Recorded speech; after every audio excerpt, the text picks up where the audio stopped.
Hey, what's up guys? In this video we are going to be doing a mix using Neutron 2 and only Neutron 2. I'm going to be going over a lot of the features in it, and I have a piece of music here.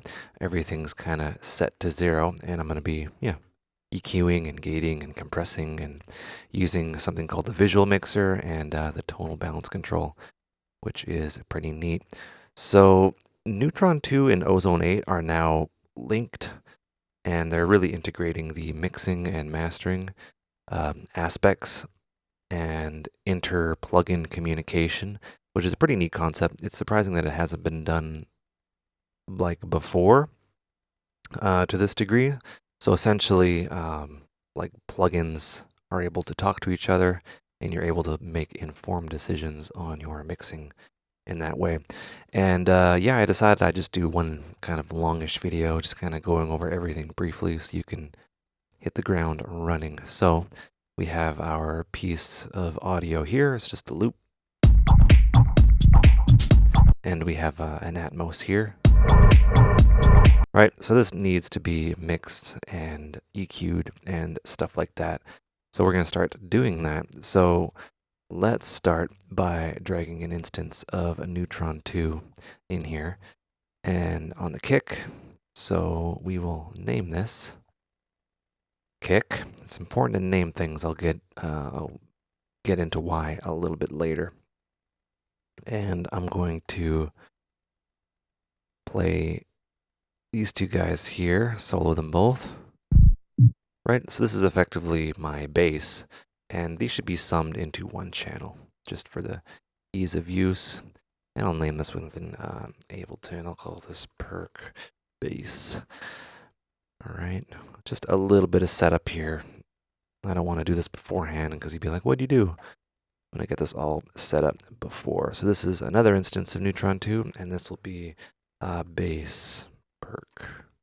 So like percussive bass. What I did is I just took some percussion and pitched it down, and I have kind of a bass that's like this.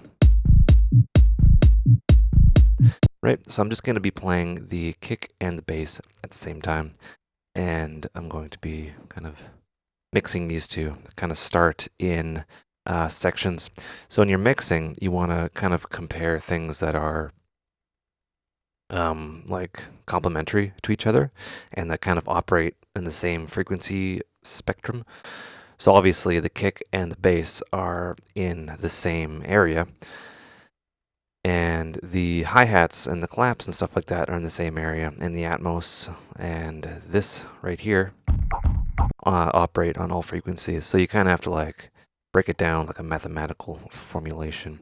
But we're going to start with some processing. So there's no other processing on this kick. It's just a simple kick, kick one that I just dragged in, and I'm going to make a go of it.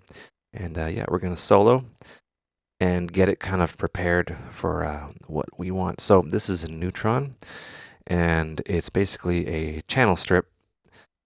And we have a gate, an EQ, a compressor, another compressor, an exciter, and a transient shaper. And these all kind of do things differently. Gate is, these are all kind of, the gate and the compressor and the transient shaper are all dynamics based. The equalizer is, for, the frequency spectrum molding and carving out your track. And the exciter is a way to accentuate harmonics. So yeah, and I guess the equalizer and the exciter share the same kind of thing. They operate on the frequency and they add harmonics. So the exciter adds color, and the EQ kind of takes it away or accentuates it. So keep that in mind. This is a kick. So what I like to do with kicks is I like to kind of carve out and make some room, because modern EDM kicks, especially from sample packs, are very like, holy crap, this hurts my ears. So they need to be kind of carved out. Like on their own, they sound really good on their own, but it's not what things sound like on their own. It's what they sound like together. So you'll notice that this kick, it's a good example. It has a click at the beginning and then a lot of oomph, right? So there needs to be a balance between that depending on the vibe we're going for. So usually I cut somewhere around wherever, just to kind of separate the sub and the click.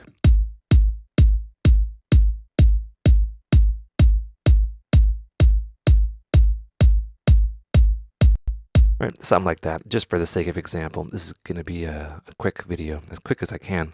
And for this one, I like to kind of carve out a bit of that mid. I can turn it on and off and you can kind of listen to it. This is kind of my, I don't know, how I do things. It's how I was raised. I'm just turning the equalizer on and off. Right, and I might even just shave off a little bit. This kick right here shares something that a lot of kicks have. A lot of kicks are like a sinusoidal thing, and then they have a hi-hat or some sort of percussion at the beginning to act as the transient, and you can hear that. So that kind of needs to be shaved out.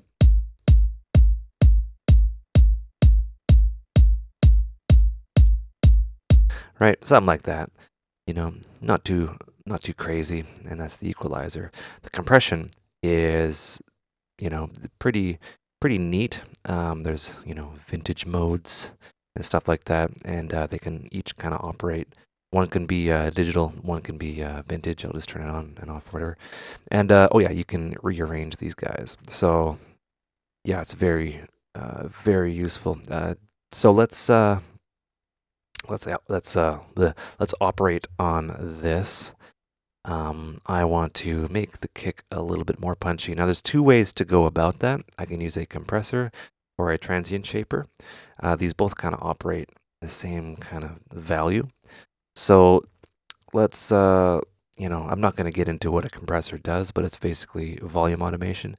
By default, the compressor is on RMS. I'm going to want that to set to peak. And the gain is the output. Is that pre or post? Just global output gain. Oh yeah, so that's the output. Okay, I thought that was pre. Okay, so there's the output there. And yeah, you just have a threshold. However much, so when the volume goes over the threshold, the gain will be reduced depending on the ratio and the attack and release. And this attack goes down to 0.1 milliseconds, which is pretty fast.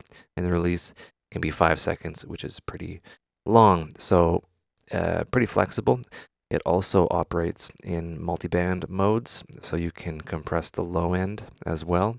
I don't want to confuse, but I might end up doing that anyway in this video, just because people are craving more advanced stuff. So when I compress kicks, I don't usually, because they're what everything is mixed around, but I'll just do it a little bit, just because I want a little bit of that click to come through. So we got the threshold. We'll just bring the threshold down. And over here we see the gain reduction, and you notice the gain reduction up here. So if you want the kick to be, you know, manhandled or person handled a little bit, you can increase or decrease the attack.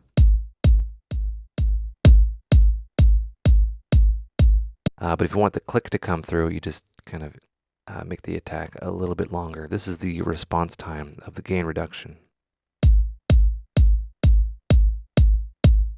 This effectively makes your kicks or your sounds a little bit punchier. But again, I just want to gently ride the kick a little bit, just to give us a little bit more headroom. I don't typically compress kicks all that much. I compress buses, which we will get into. So yeah, that's the compressor. Another compressor, which you can have. You know, typically you can have a compressor before the EQ. So you compress, and then you EQ, and then you compress again. Or you can have your compressors in serial. So one will kind of catch the peaks, or not catch the peaks. One will like accentuate the peaks or whatever, and then the other one will kind of ride the audio. And I guess that's what the use case that they have for like a vintage mode. You notice that the metering kind of changes the VU. This is more of like a SSL sort of thing. Vintage is not as reactive, it's a little more gentle. So this is kind of what I'd prefer as a compressor. And you can have up to 3 bands, multi-band. So you can have it set up in such a way where you completely leave the low end alone and just compress the high end.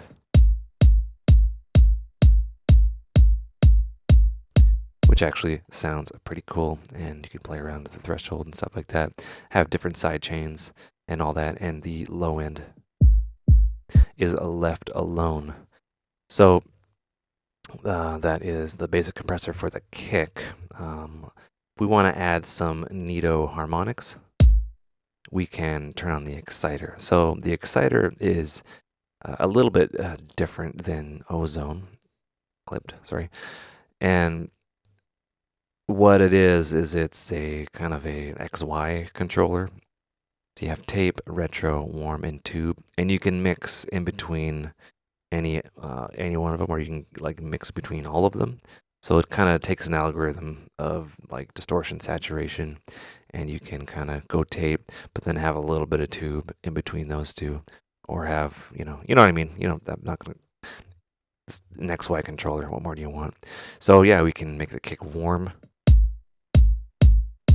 You can see the harmonics that are being added, the white lines in the readout as we increase the drive. Right, so we can get kind of nutty, and we can kind of mix it in,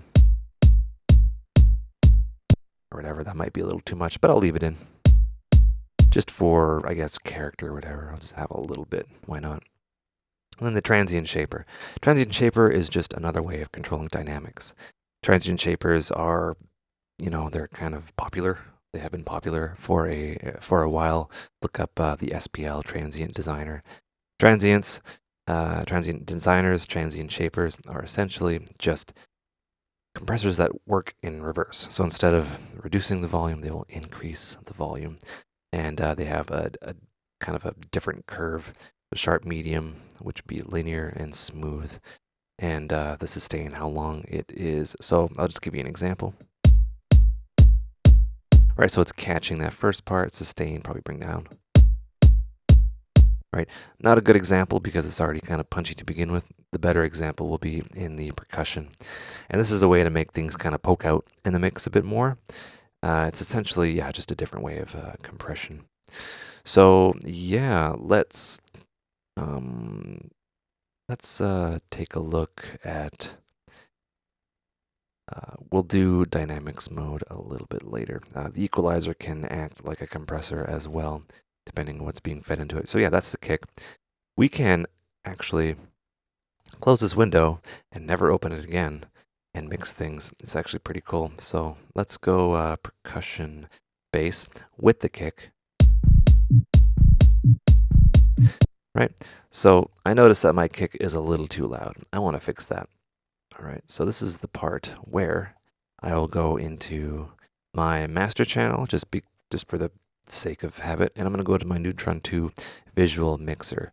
Now this is a plugin that's in the Neutron 2 family, but what it does is it directly communicates with every other instance of Neutron in your project.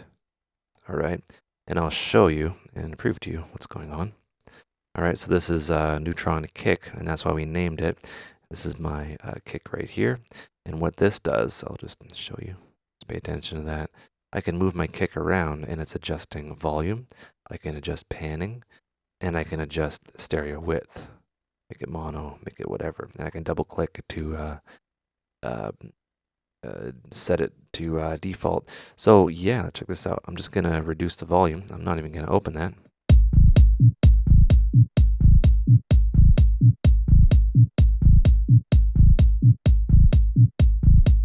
Right, I want my kick to be, -3, just to give myself some headroom.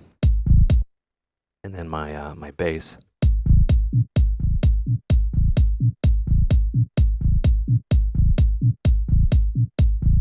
I want to have those both kind of mono.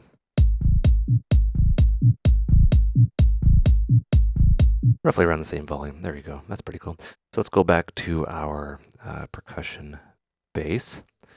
And I want to directly compare this bass to our kick. I think that's really important just to get kind of They're not actually masking each other because they're not necessarily overlapping, but it'll show me like where like things are accumulating, which is useful. So click on masking and click on kick. And this is my kick, and I can EQ my kick even more, and I can kind of mix it with my bass up here. All right, so there's a lot of low end similarities in here, but we're not getting any red. And when it's red, that means that, you might have a problem there. I'm just giving myself some room here.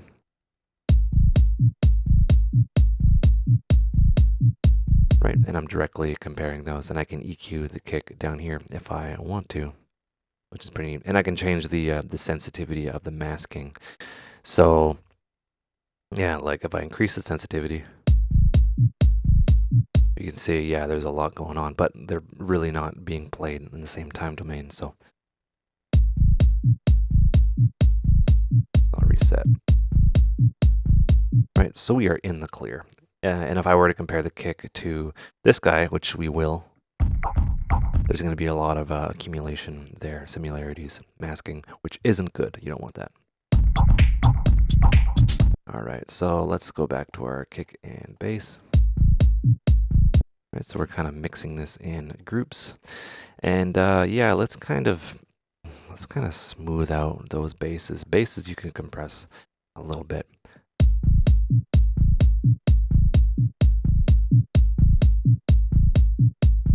Yeah, there's a little bit going on there.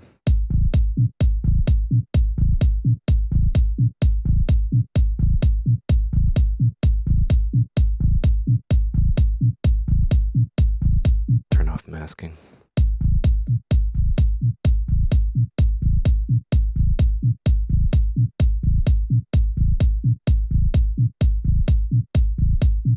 All right, that's not too bad.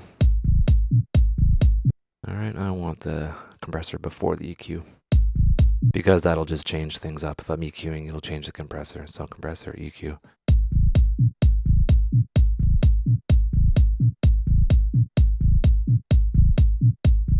All right, I want the compressor to gently ride. It's really easy to distort bass sounds with very fast attack times. So you want it to kind of be slower just because the duty cycle is a little bit longer. And just a gentle ratio. And yeah, let's try some multiband excitation is a word. All right, so I don't want to like fuzz up the low end, but this high end here, I'll just solo.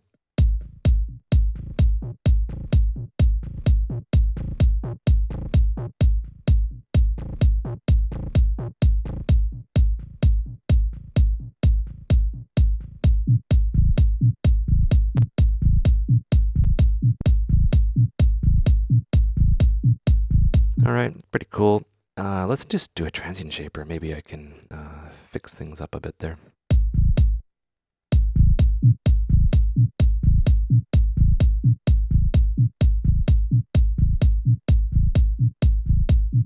So I'm smoothing it out, very smooth. All right. You know, I'm gonna be coming back to this, and I'm gonna be changing it up.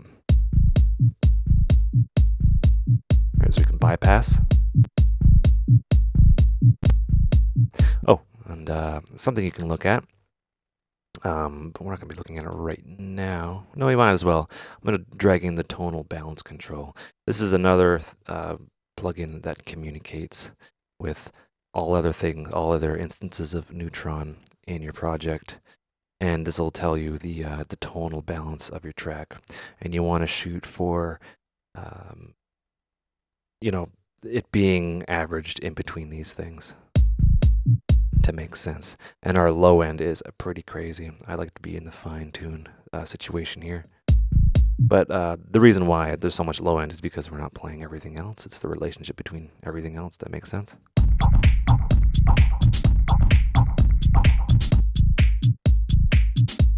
All right, so we're just kissing that a little bit. We can change that, but let's move on.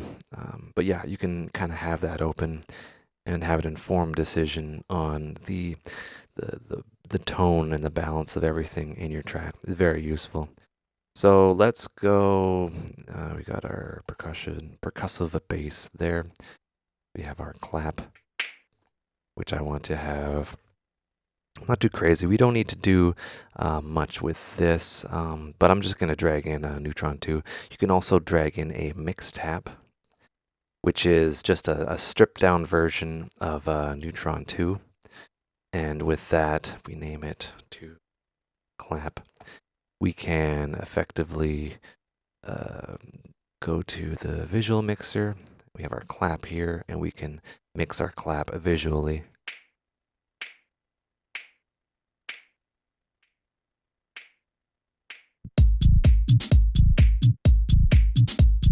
Right, we can mix, visually in this area and just have things where they want.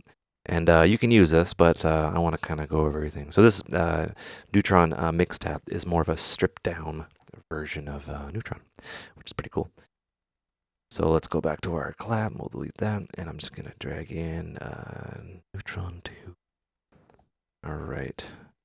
And yep, I'm going to name things accordingly. And I'm not going to EQ this. I think just these kind of claps sound neat. But what I'm going to do is I'm going to show you what the gate does. So the gate is just another kind of compressor. And what it does is it prevents any sound below the threshold from occurring. So yeah, this is useful. So if you have, like back in the day, they had these noise gates, because this old equipment would have like a noise floor. It'd be like shh when nothing was happening. So they invented these gates that it would shut off when there was nothing else going on, so noise wouldn't accumulate. And yeah, they just kind of ended up being used for like drums. So like on a snare or whatever, as like a snare mic. If you're not hitting the snare, or in between hits of the snare, you don't want the hi-hats to be present. It's kind of that thing. So gates are really useful for that. And gates are also really useful for making claps sound pretty cool, and snares as well.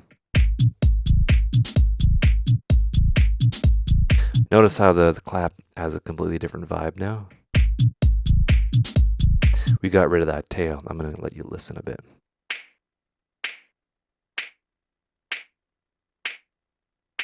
Right? Pretty neat. I'm just going to engage this EQ. And you know what? Yeah, I'll EQ this clap. I'll add a low shelf. Rid of that. A low shelf. Sorry, low pass. Or sorry, high pass. Sorry. And we'll just do 24 dB per octave.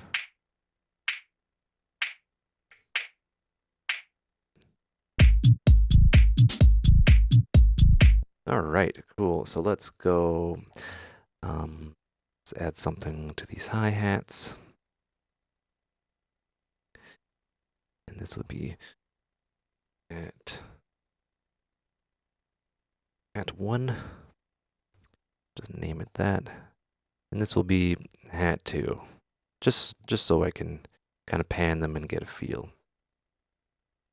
Hat 2. All right, let's mix this. Let's use the visual mixer, which is pretty fun.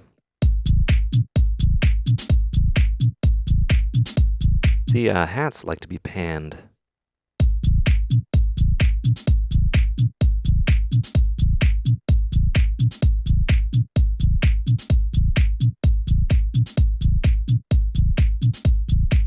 All right, so I'm bringing the clap down. I can make the clap more mono or wider.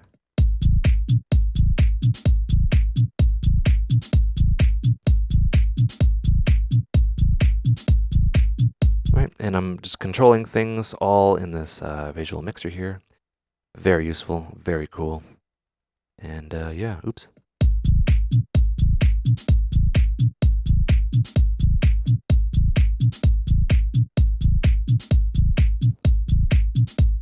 Right, panning the hats, making the clap wider.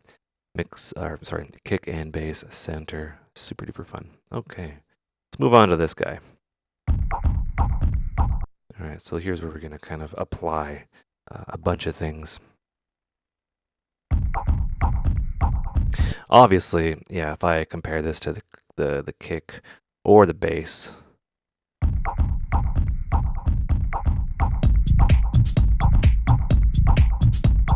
right, we are kind of very much frequency masking in this low end area. So I'll just add a low cut. Sorry, high pass.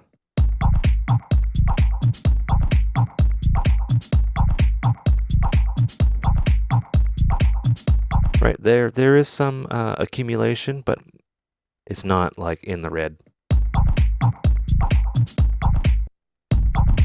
Right, we got some masking there when that's off.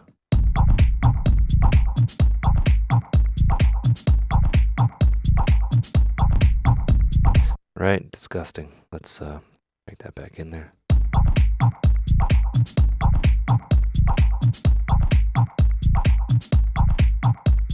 All right, and this will be perk loop.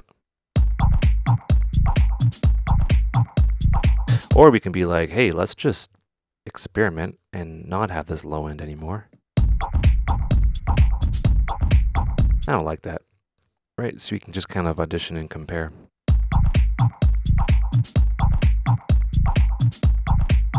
All right, so let's solo this.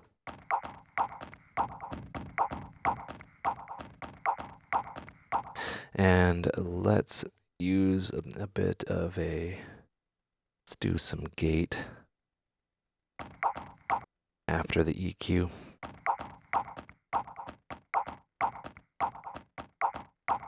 So this gate is cutting a little too fast or slow, or I don't even know. Yeah, we can just increase the release.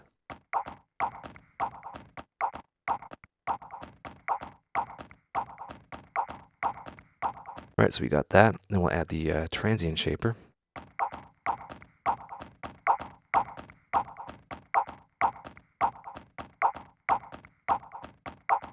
Right, and you notice how it's like biting the audio? Like there's no other effects on here, by the way. This is just kind of naked. And then we'll use like a vintage mode compressor.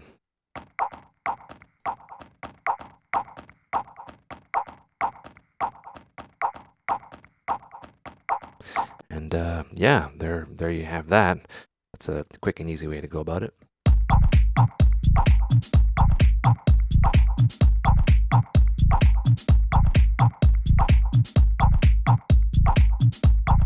All right, I could bring that volume down, but I'll actually go into my visual mixer.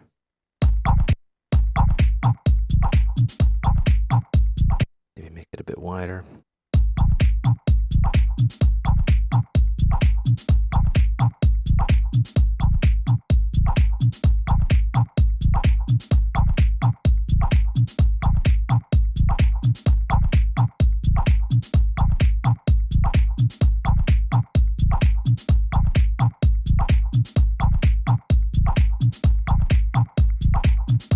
Yeah, maybe turn off that gate, just add the transient designer. Super easy to do.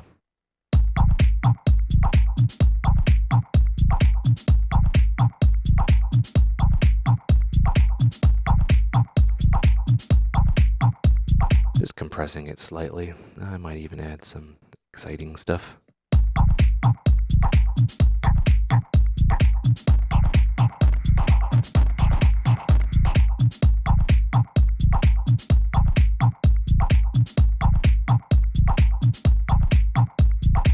Each one also has a limiter, each channel, so you can really, if you want, but whatever.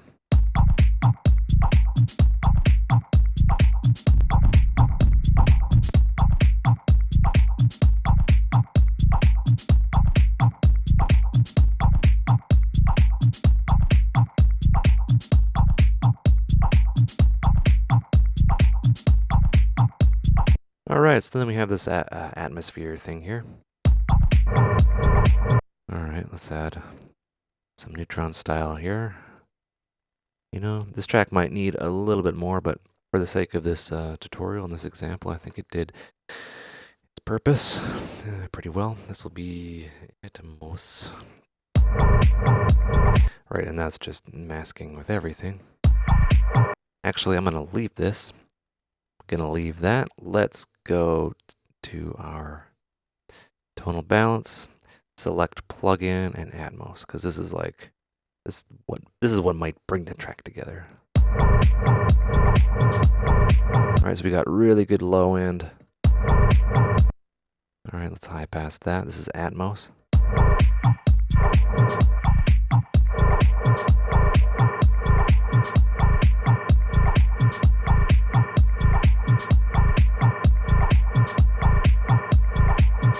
Oh, cool. Yeah, I haven't really gone over the dynamic EQ section. I'm going to go over that a little bit later. Just going to bring this Atmos down.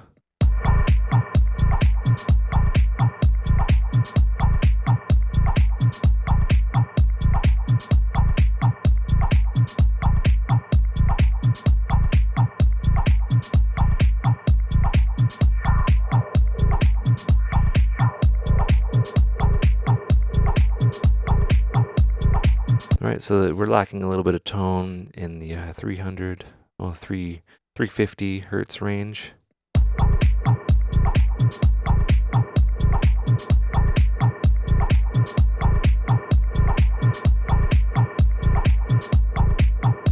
Allegedly. And yeah, maybe we can add some more things to make this track sound pretty neat.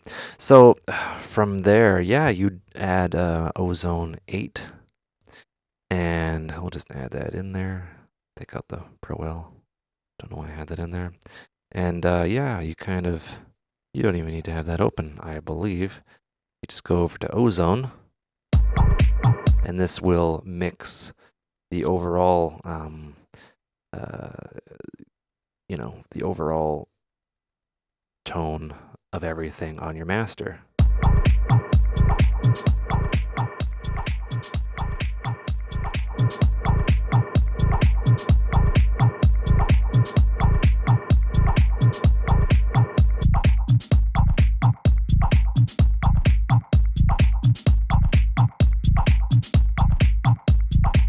Right, and yeah, there you go. And that's a basic mix within 32 minutes on using Neutron 2, mixing kick, some bass percussion, hi-hats, claps, this loopy thing, and this Atmos thing.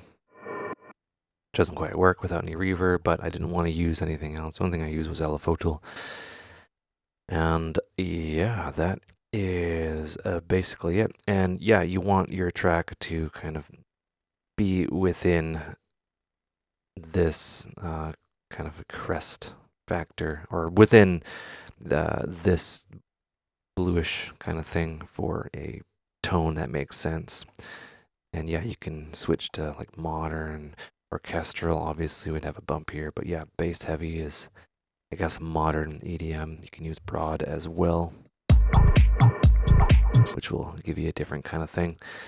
I like to look at this just because it makes sense. And yeah, okay. So that is that.